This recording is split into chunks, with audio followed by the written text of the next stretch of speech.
Abre tu Biblia en Juan, capítulo 21, por favor. Es el último capítulo de Juan. Hoy vamos a terminar este caminar en el Evangelio. Y como siempre vamos a empezar nuestro tiempo en la palabra orando. Señor, gracias por la palabra que el día de hoy tú nos permites pues recibir. Gracias porque pues tú dejaste escrito tu mensaje. Y no estamos a merced ni de leyendas, ni de tradiciones, sino que dependemos de un texto que tú dejaste y que está vivo y que el día de hoy es eficaz para atravesar nuestra alma, para discernir aún los pensamientos más escondidos y las intenciones de nuestro corazón. Y que pues puedes no solo sacar a la luz las partes que están escondidas, sino lavarnos. Así, Señor, con tu Espíritu Santo haz tu obra en nosotros. Te lo rogamos en el nombre de Jesucristo, nuestro Salvador. Amén. Amén. Capítulo 21 de Juan.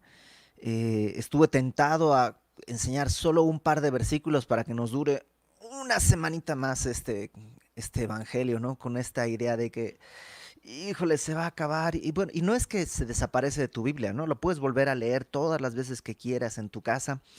Pero hay una especie de, hay una sensación de poder hacerlo juntos, en familia, en unanimidad, que voy a extrañar. Yo sé, Dios nos va a seguir hablando y tiene que hablarnos de otras cosas, pero es muy especial llegar a terminar este evangelio y sobre todo porque tú sabes que la narración del evangelio termina en el capítulo 20. El capítulo 20 es cuando Juan termina diciendo, esto se escribió para que eh, quien lea estas cosas crea que Jesucristo es el Hijo de Dios y para que creyendo eso pueda tener esta vida, una vida eterna en el nombre, en la naturaleza, en la obra de Cristo.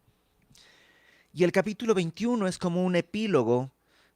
Alguien lo ha comparado como estas escenas post créditos en las películas, ¿no? Algo que no forma parte de la historia, pero es parte de esta historia. ¿Por qué?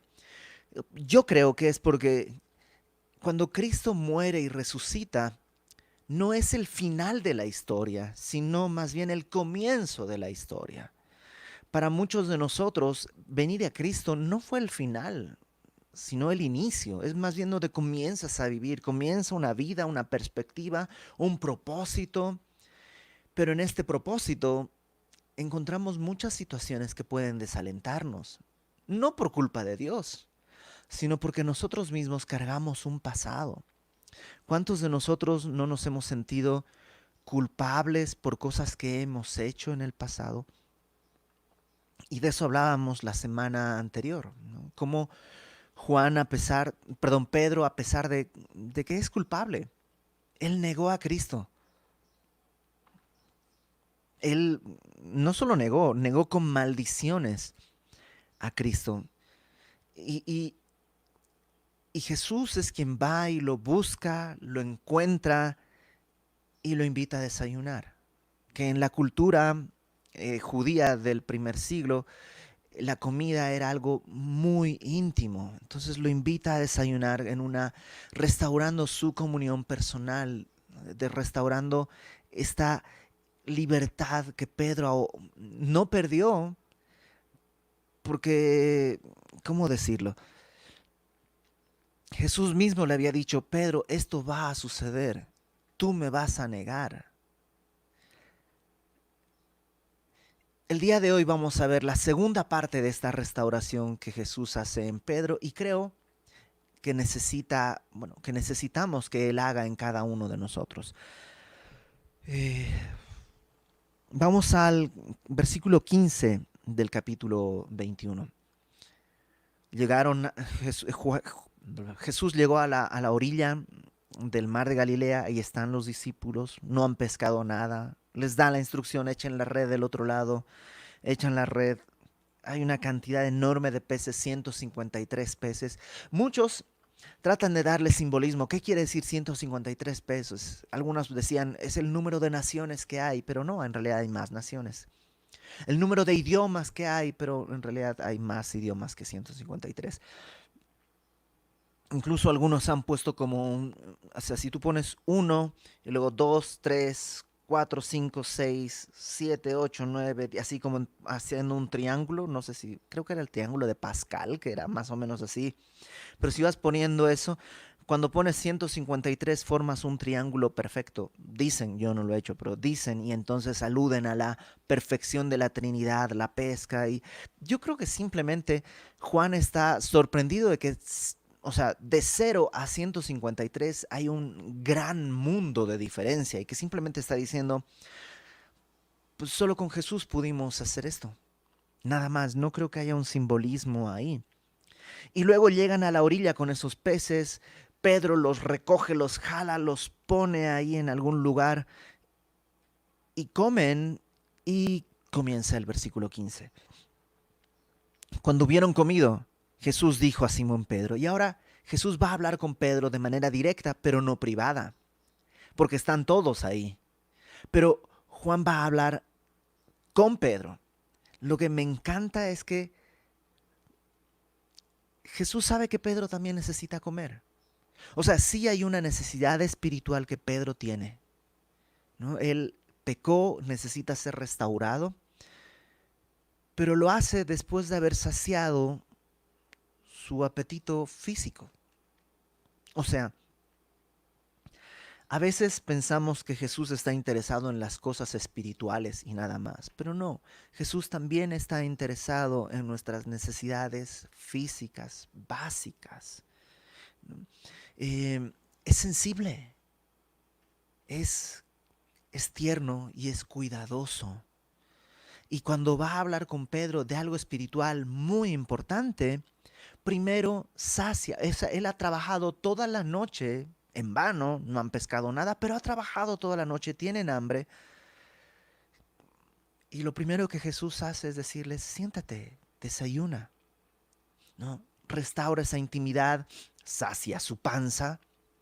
Y luego le dice, tenemos algo pendiente, Pedro, tú y yo.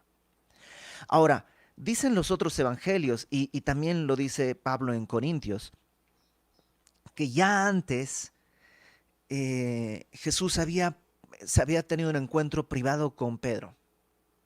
Entonces, yo creo que ese encuentro privado es una restauración íntima que Jesús tiene con Pedro, pero no solo quiere restaurarlo en su relación íntima, sino también en una relación pública. Porque Pedro había negado públicamente a Jesús. Probablemente había el rumor, o más que rumor, la noticia, porque no era mentira, era verdad que Pedro había negado.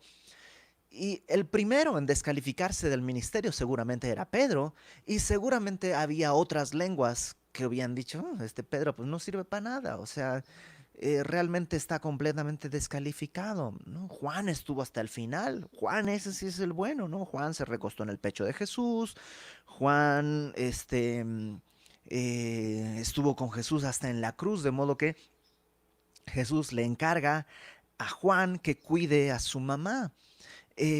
Pero Pedro, no, Pedro probablemente no vale ni una corcholata de nada, ¿no? Pero, pero Jesús tiene un encargo a Pedro. Ya se lo había hecho. Ya le había dicho a Pedro, tú serás pescador de hombres. Y lo hizo sabiendo todo lo que iba a venir. Entonces Dios no está cambiando su plan, no está cambiando su idea, pero quiere restaurar a Pedro públicamente.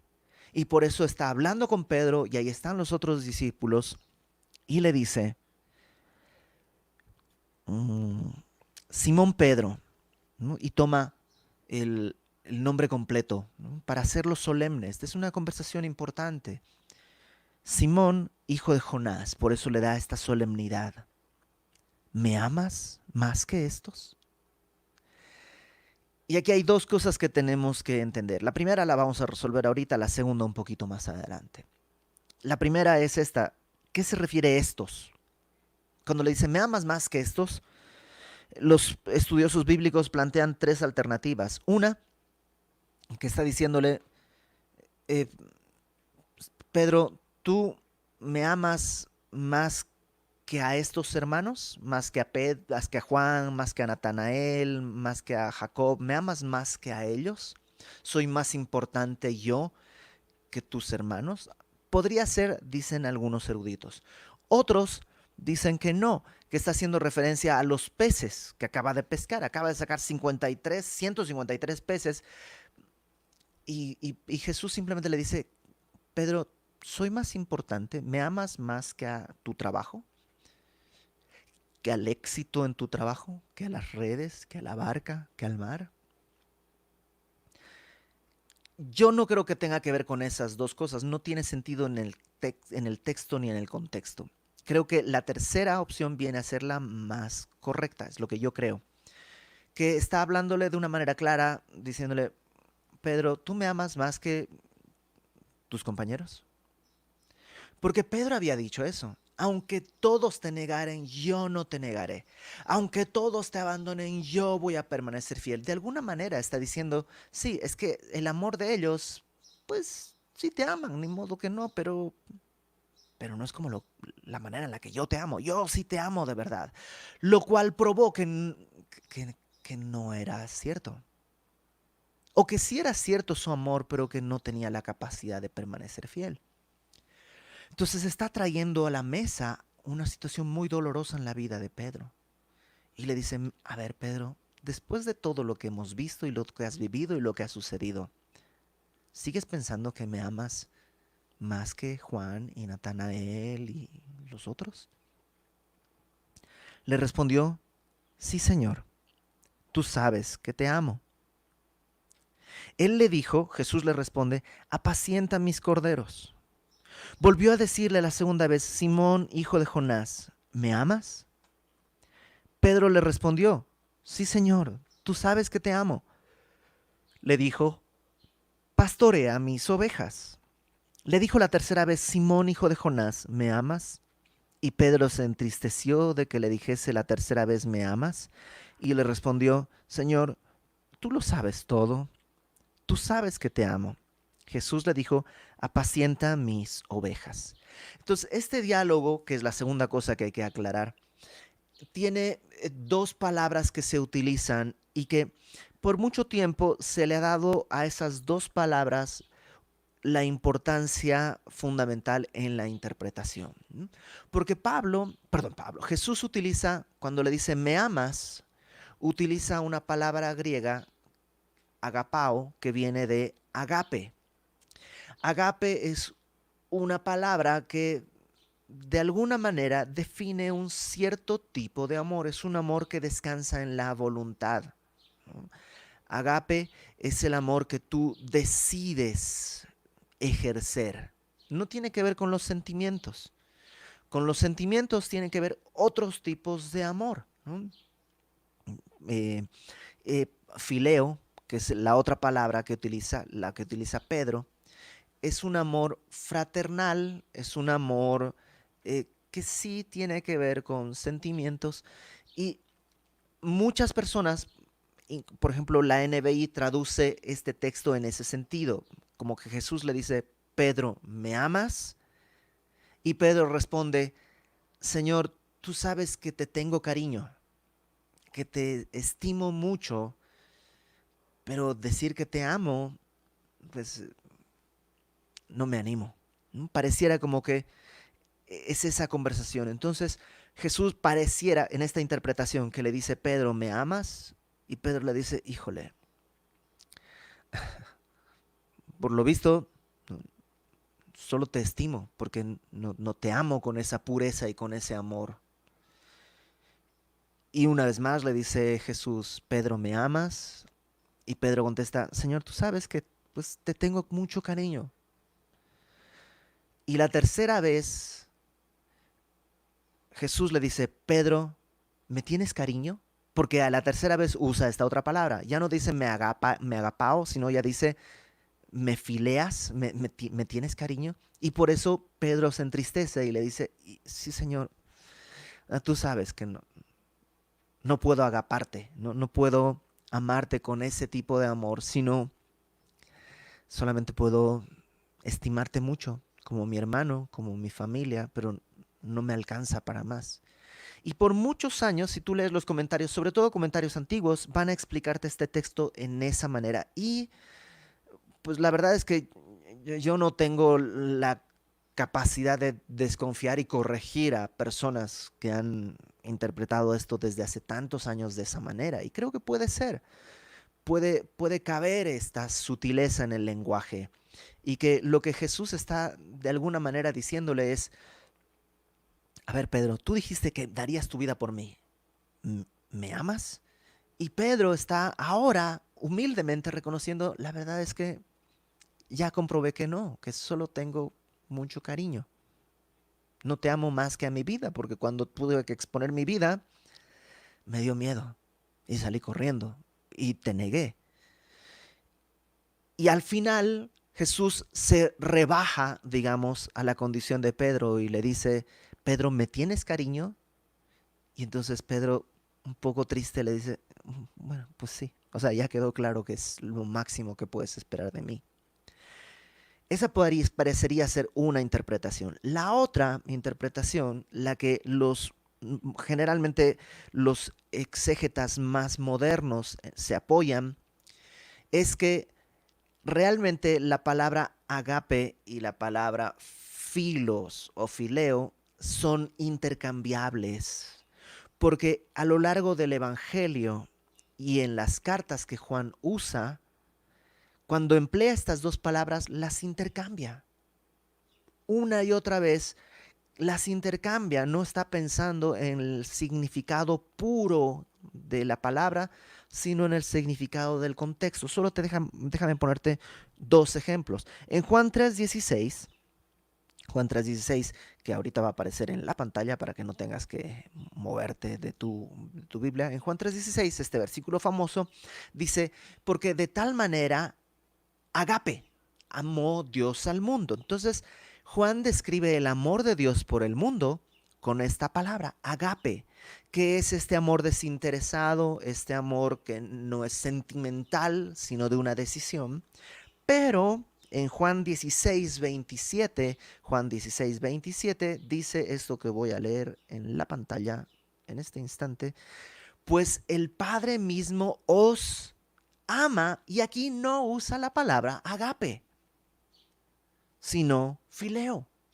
Y como este ejemplo hay muchos otros. A veces el padre ama al hijo con agape, a veces el padre ama al hijo con fileo.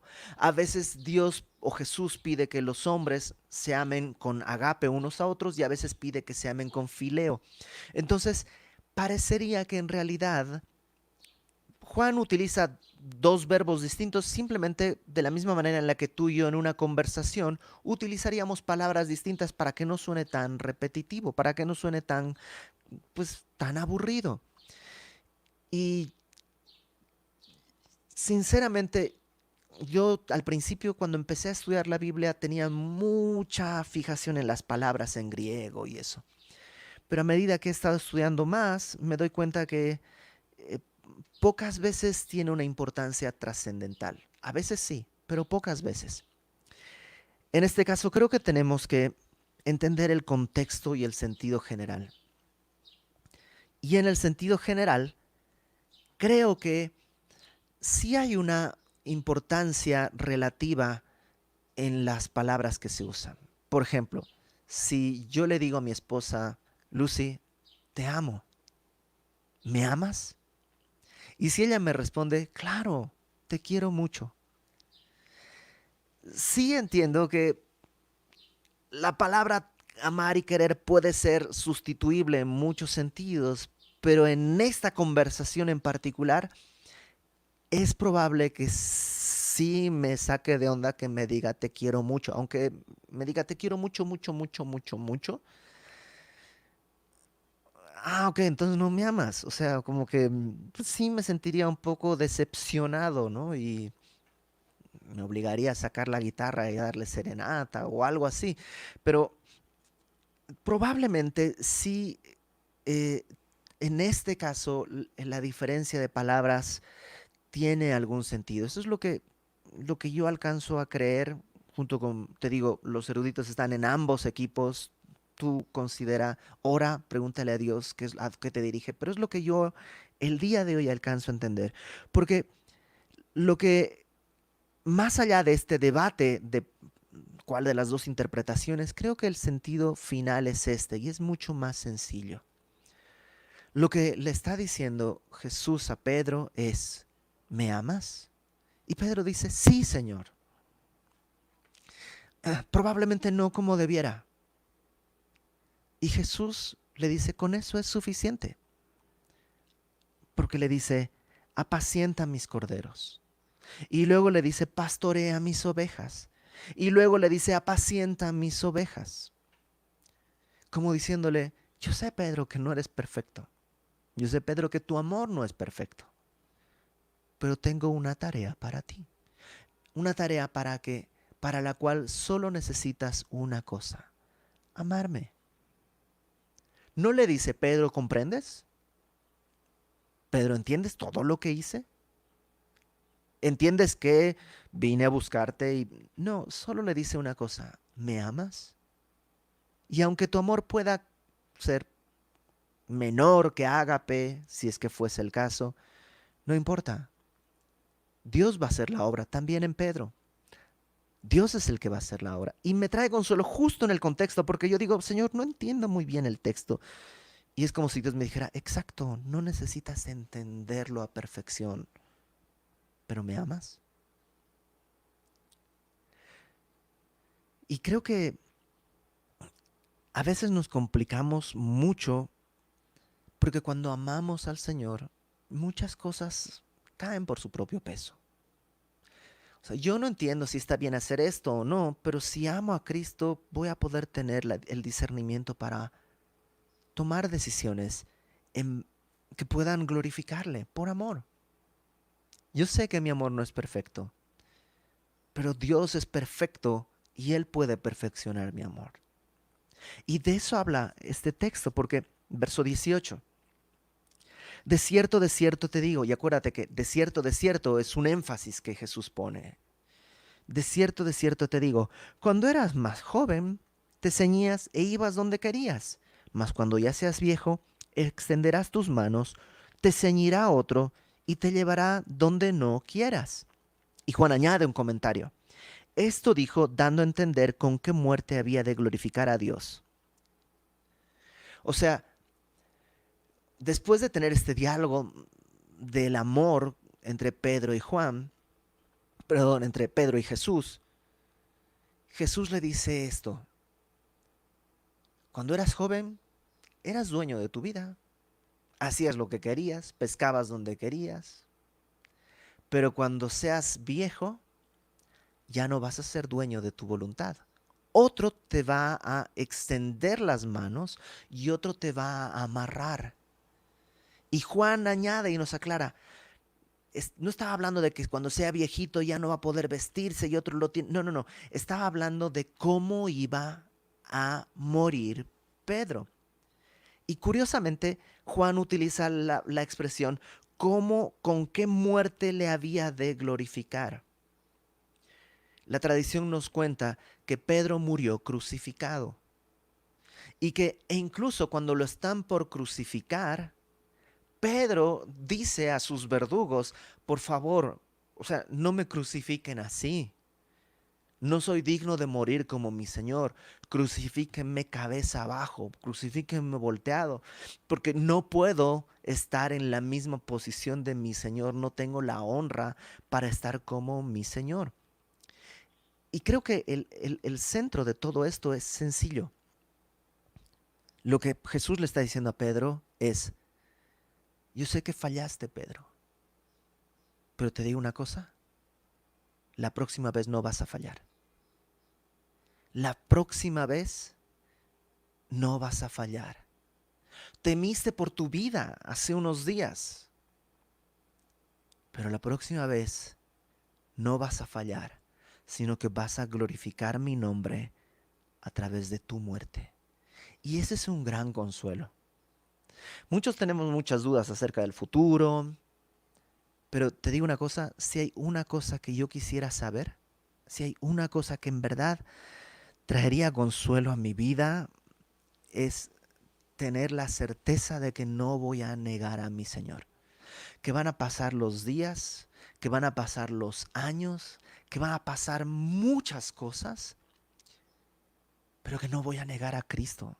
¡Wow! O sea, si yo tuviera esa certeza, porque te soy sincero, yo mismo batallo, bueno, y no es yo mismo, es como que dije, uy, hasta el pastor, no, somos iguales, pero me refiero, yo estoy hablando, ¿no? Eh, Batallo con glorificar a Cristo en cosas tan pequeñas todos los días, en decisiones que tengo que tomar, en cosas que tengo que decir, batallo mucho, pero, pero si Dios me dijera, al final vas a glorificarme, no importa el costo, traería consuelo. Y yo sé que a ti también. Y déjame decirte esto, la palabra nos da ese consuelo. Pablo a los filipenses les dice, la obra que Él ha iniciado, Él la va a llevar a término. Y tú y yo podemos discutir, pero es que yo creo que no amo al Señor tanto. O sea, si tú vieras mi vida, porque yo creo que lo amo, lo he pensado, lo he meditado, creo que amo a Jesús. Pero cuando examino mi vida me doy cuenta que mi amor está muy lejos de ser un amor perfecto. Desinteresado, un amor ágape, no, pues, estoy muy lejos. Máximo yo creo que llego a Fileo. Y este texto nos muestra que Jesús dice, ok, eso es suficiente. Yo alcanzo a trabajar con eso. Alcanzo a trabajar con eso y alcanzo a glorificarme porque voy a hacer una obra en ti de tal manera que cuando sea el tiempo de dar tu vida, lo harás. Y eso trajo en Pedro una convicción que le permitió vivir teniendo esa certeza. Y lo vemos en Hechos. Cuando en el libro de Hechos Pedro es llevado a la cárcel, el rey Herodes lo toma en la cárcel y lo va a ejecutar al día siguiente, en la noche anterior Pedro está dormido. Pedro está dormido porque sabe que él no va a negar a Cristo y va a glorificarle. Sea ese día el llamado a su muerte o sea más adelante. Ahora, me da un toque de ternura pensar en esto, que cuando Juan está escribiendo esto, acuérdate, Juan está escribiendo este evangelio al final de su vida. Ya es el último apóstol que está vivo. Juan está escribiendo esto cuando Pedro ha muerto hace ya un par de décadas atrás, tal vez. Y él está pensando, "Oh", y llegó al final. O sea, para Juan esto no es teoría. Juan está recordando. Y me acuerdo ese día, estábamos ahí, Pedro se lanzó al agua, llegó a la orilla, Jesús nos dijo desayunen y después de que terminamos de comer, Jesús se tomó el tiempo de tener esta conversación con Pedro delante de mí y le dijo, ¿me amas? Y Pedro le dijo, pues sí, te amo o sí, tengo cariño. Y le dio un encargo, pastorea mis ovejas.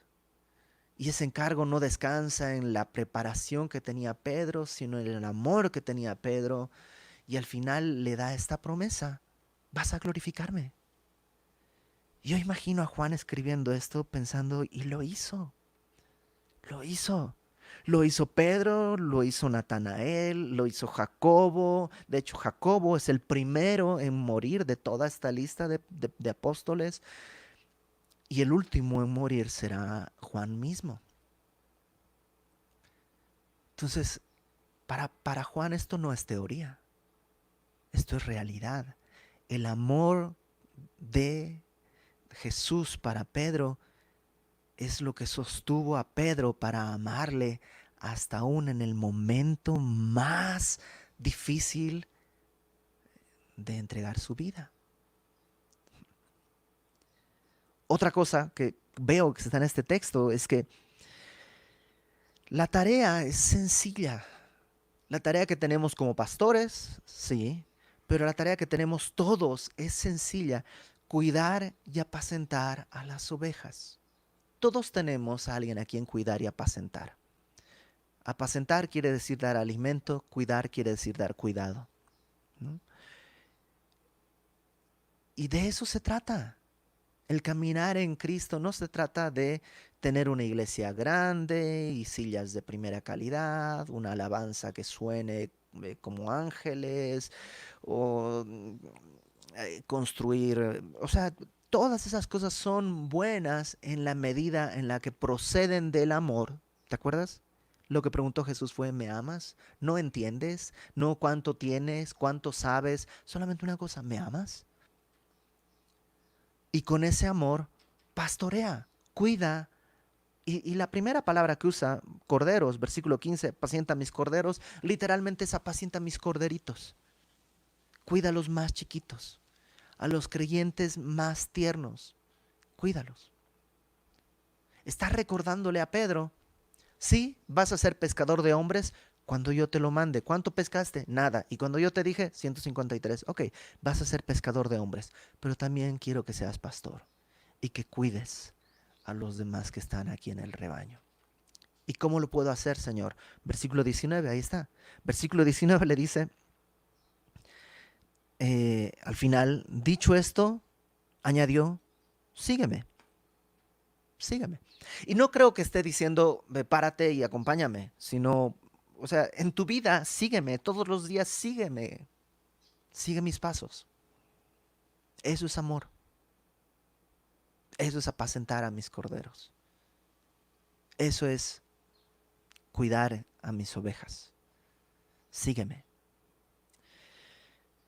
Y yo sé, o sea, todo este texto en la semana me ha rebotado en la cabeza porque soy pastor y mi tarea es apacentar a los corderos, pastorear a las ovejas, que quiere decir alimentar al rebaño. Tengo que estudiar la palabra, proveer, dar un buen alimento, ya sea a través de internet o cuando nos reunamos en vivo o cuando tengo una consejería. Tengo que dar el alimento correcto, que es la palabra. Me habla a mí, y me habla a mí también cuidar a las ovejas en el sentido de estar atento a los lobos que se acerquen. O sea, sí, todo eso me habla a mí.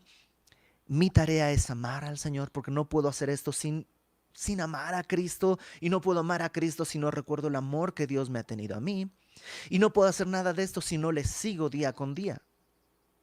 Y me habla a mí, pero déjame rebotártelo a ti también, porque a ti también te habla, porque tú eres pastor de alguien y cuidas a alguien, y no puedes hacerlo sin amar a Cristo, y no puedes amar a Cristo sin recordar el amor que Dios te tuvo, y no puedes hacer esto sin seguirle, y no podemos seguirle sin estar en la palabra. A todos nos envuelve, porque todos necesitamos esto, porque todos hemos traicionado como Pedro, pero a todos Dios nos dice: sí, pero la obra que yo comencé, nadie la va a detener, yo la voy a llevar a término, puedes descansar, solo ámame. Versículo 20. Volviéndose Pedro, vio que le seguía el discípulo a quien amaba Jesús, el mismo que en la cena se había recostado al lado de él y que le había dicho: Señor, ¿quién es el que te ha de entregar? Y este es Juan, ¿no? O sea, otra vez, Juan está recordando esta escena de hace mucho tiempo. Juan está escribiendo esto cerca del año 100. Esta escena sucedió a los primeros años de la década de los 30, ¿no? 33, 34, según los estudios. Entonces ya ha pasado mucho tiempo y San Juan se acuerda. Y Pedro ahí estaba escuchando a Jesús y voltea a verme, ¿no? Pero Juan no se pone, ¿no? Dice: pues aquel discípulo que Jesús amaba, que es él mismo, ¿no? Me miró y le preguntó a Jesús: ¿y este? Ahora, no suena en despectivo, yo lo dije ahorita en despectivo, no es como ¿y este?, sino se dio la vuelta y le pregunta: ¿y Juan? ¿No?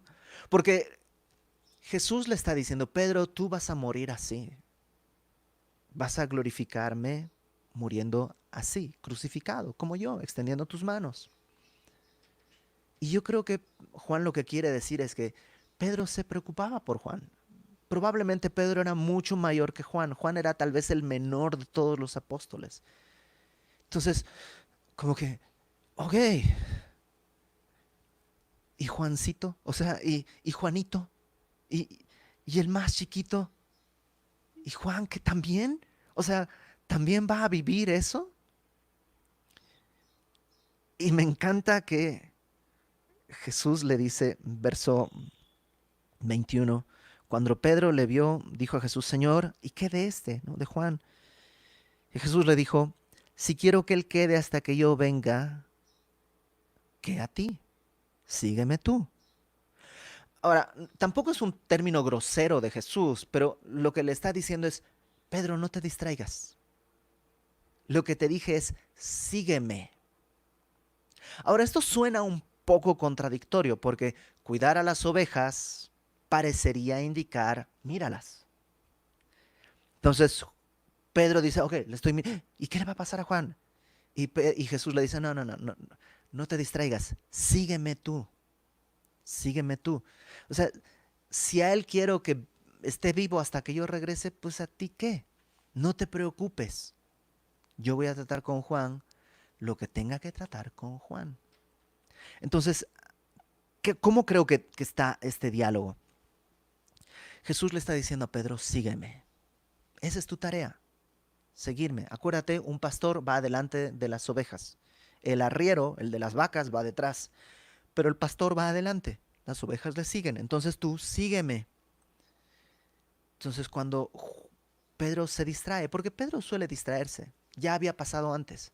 En Lucas capítulo 5, versículo 8, Lucas capítulo 5, versículo 8, está lo de la pesca milagrosa, que no han pescado nada, Jesús les dice, pues vamos a pescar, recién lo están conociendo y pescan una barbaridad.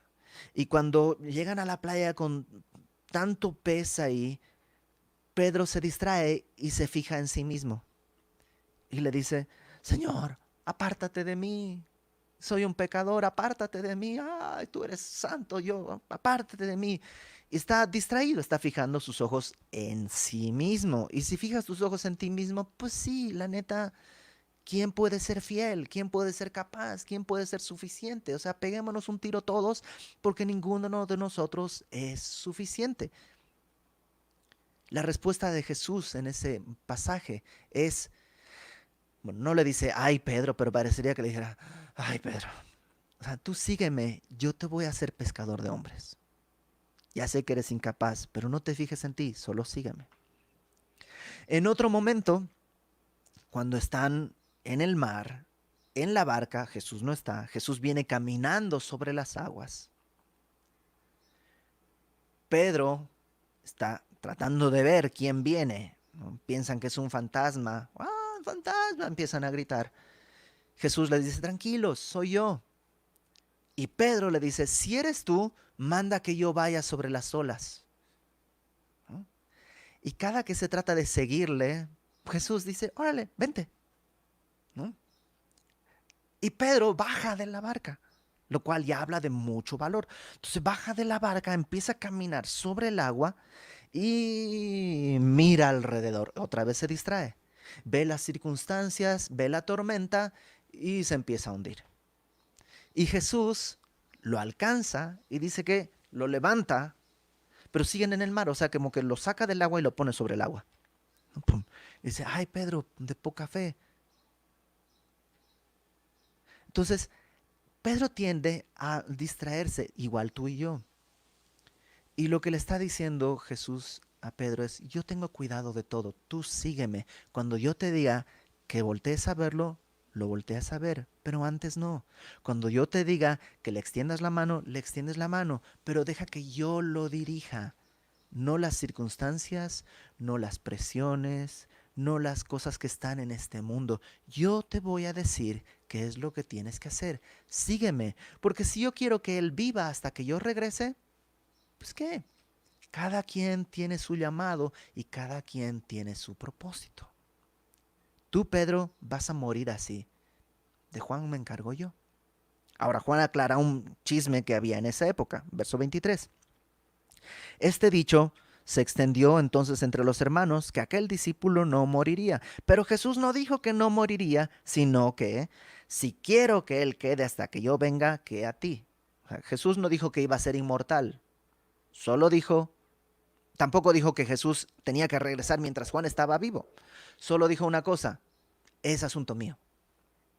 Porque corría ese rumor que Juan no iba a morir antes del regreso de Cristo. Y Juan ya está en sus últimos días. Y tal vez Cristo no va a regresar en ese momento, sino más adelante. Entonces Juan se encarga de aclarar ese chisme. Que no, o sea, el reloj de Jesús no soy yo. Juan es dueño de su voluntad. Solo le estaba diciendo a Pedro: yo me encargo. Yo voy a saber qué hacer. Verso 24. Este es el discípulo que da testimonio de estas cosas y escribió estas cosas. Y sabemos que su testimonio es verdadero. Por esta frase que está acá, muchos piensan que Juan escribió con su mano hasta el versículo 23, tal vez la primera parte del versículo 24, cuando dice: este es el discípulo que da testimonio de estas cosas, como diciendo: no me lo inventé, esta escena no es falsa, yo la viví, ahí estaba yo. Y luego sus discípulos, los discípulos de Juan, que compilaron todo esto y que reescribieron y retransmitieron, añaden que sabemos que su testimonio es verdadero. O sea, son otros testigos los que dicen: sabemos que lo que Juan escribió, número uno, que Juan escribió esto, y número dos, que lo que dice es verdad, ¿no? Y se ponen como testigos de que lo vieron y lo vivieron con Juan. Y cuando lo leo digo: híjole, me hubiera estado ya sé, ser entre los 12 apóstoles es un privilegio al que no tengo derecho. Pero a lo mejor ser de los discípulos de Juan, poder decir: sí, yo estuve con Juan, yo sé que él lo escribió, me hubiera gustado. Pero tampoco me toca. A mí me toca ver el testimonio de aquel que me compartió a mí. Y yo puedo dar testimonio de que quien me lo enseñó da testimonio de que estas palabras son verdaderas. O sea, he visto la obra de la palabra de Dios y del Evangelio en la vida de Hugo, que fue el que me comenzó a discipular y el que ya te he platicado de él varias veces. Lo vi que Dios guiaba su vida. He visto el testimonio de la palabra y de su poder en la vida de mi pastor Fermín. He visto en la vida de amigos míos como Alex Aguad, como Sergio Rugerio, como Genaro Álvarez, como Josué López, y sé que voy a dejar como JJ. He visto en la vida de algunos hermanos que están en Semilla Querétaro, que no voy a mencionar porque sé que voy a dejar a alguien afuera. Eh, He visto ese testimonio como los discípulos que están diciendo: yo lo he visto en Juan. Yo puedo dar testimonio. Y me incluyo porque dice en el verso 25: hay también otras muchas cosas que hizo Jesús, las cuales, si se escribieran una por una, pienso que ni aún en el mundo cabrían los libros que se habrían de escribir. Claro, no caben porque es un libro por persona. Si te contara lo que Dios hizo en mi vida, o lo que hizo en la vida de mi familia, o lo que está haciendo en la vida de mis hijos, o lo que está haciendo en la vida de personas con las que he platicado. O sea, la verdad es que sí, Jesús sigue haciendo cosas que si nos pusiéramos a escribirlas, no cabrían porque tendrías un libro por persona y las personas mueren, pero los libros quedarían. Atiborraríamos el mundo de testimonios. Gloria a Dios. Y así termina. Amén. Recordándonos esto: hay una sola cosa que tú y yo necesitamos, y es amor. Recordar que Dios nos amó y entender que Dios nos amó es entender el Evangelio. Dios te amó cuando estabas en tus delitos y pecados, al punto de que por amor fue a la cruz, tomando forma humana, fue a la cruz para pagar por tus pecados. Habiendo pagado tus pecados, Él entiende que seguimos siendo polvo. ¿Hemos creído? Sí, pero seguimos siendo incapaces en nuestras fuerzas. Seguimos siendo incapaces en nuestro amor. Señor, si me preguntaras: ¿me amas? También tendría que decir: pues sí quisiera amarte, pero la verdad es que por las obras y por las cosas me da la impresión que nomás te tengo cariño. Pero que con eso Jesús puede hacer una obra, con que sea sincero, con que sea veraz, porque no procede de algo que yo quiero obtener, sino de algo que Él ha hecho. Justo hablando con mi esposa ayer y hoy, recordábamos, me decía mi esposa que, claro, Pedro intentó ser fiel, pero es antes de la cruz y se estrelló contra la dura realidad, y la realidad a veces es dura. Ahora Jesús le está diciendo, ¿cómo ves, Pedro? Y Pedro ya está así con el ojo pues golpeado, la nariz torcida, ya sabe, o sea, ya sabe lo que es estrellarse con la realidad, ya está ciscado y le dice, pues no sé, Señor, o sea, creo que pues sí te amo, pero... Porque siempre contesta, sí, Señor, sí te amo, pero ahora es después de la cruz. Y después de la cruz, Jesucristo gritó, consumado es, está pagado, somos libres para poder amar a Cristo en el amor que Él nos da. Y la obra que Él ha iniciado, tú y yo podemos estar seguros, Él la va a llevar a término. ¿Para qué? Para su gloria. No sé de qué manera vamos a morir. Pedro murió en la cruz. Juan murió de muerte natural. Los dos le glorificaron todo el tiempo. La muerte es solo el último trámite, el último sello en tu pasaporte, el último sello para estar delante de Él. Y tú y yo tenemos una vida como tuvo Pedro y como tuvo Juan. Una oportunidad para dar testimonio como tuvo Pedro y como tuvo Juan. Un propósito, el mismo que tuvo Pedro y tuvo Juan. Un mismo llamado, glorificarle y cuidar a las ovejas que están alrededor, como tuvo Pedro y como tuvo Juan. Y también tenemos el mismo espíritu que sostuvo Pedro y sostuvo Juan. Y por ti y por mí se pagó el mismo precio que se pagó por Pedro y por Juan, que es la sangre de Cristo. Así que levanta tu cabeza, cumple la tarea que Dios te llamó a hacer. Si hay pecado en tu vida, arrepiéntete, déjalo. Dios te ha dado la libertad y el derecho de dejar tu pecado. Levanta la cabeza, síguele, y cuando Dios te diga, cuida a tus hijitos, ¿sabes qué? No tardes en proteger, en pastorear, alimentar y cuidar a los corderitos que están alrededor de ti. Vamos a orar. Señor, ¿quién es suficiente para la tarea que tú pones delante de nosotros? ¿Quién es capaz? Solo tú. ¿Quién de nosotros te ama con la pureza del amor con el que tú nos has amado, Señor? Pero aún así, tú el día de hoy solamente pones una pregunta, ¿me amas? Y una tarea, cuida mis ovejas y sígueme. Ayúdanos, Señor, a hacer estas dos cosas, que es una misma tarea, seguirte y cuidar a los que están alrededor. O como dice tu palabra, amarte con toda nuestra alma, con todas nuestras fuerzas, con todo nuestro corazón y amar a nuestro prójimo. Ayúdanos, Señor, para que de esta manera el mundo vea que tú eres real y te glorifique.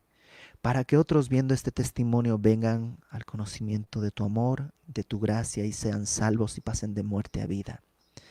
Gracias porque así como Pedro nosotros hemos fallado 1000 veces, pero al igual que Pedro, el día de hoy tú te paras a nuestro lado para restaurarnos, para cuidarnos y recordarnos que has pagado por nuestros pecados. Yo te ruego que cada uno de nosotros, Señor, si hay pecado en nuestra vida, podamos con sinceridad arrepentirnos, confesarlo verdadera y genuinamente, Señor, que nadie camine en hipocresía y en pecado como si no hubiera pasado nada. Haz caer tu Espíritu Santo sobre nosotros para guiarnos al arrepentimiento y traer un avivamiento genuino que produzca santidad, que produzca vidas transformadas y así podamos seguirte y glorificarte. Gracias, Señor, por tu palabra. Gracias, Señor, por cada una de estas semanas que hemos tenido aquí estudiando tu palabra. Guárdanos, Señor, que todo lo que hemos visto y aprendido y oído se guarde en nuestro corazón y dé fruto al 100 por uno. En el nombre de Jesús, Señor. Amén.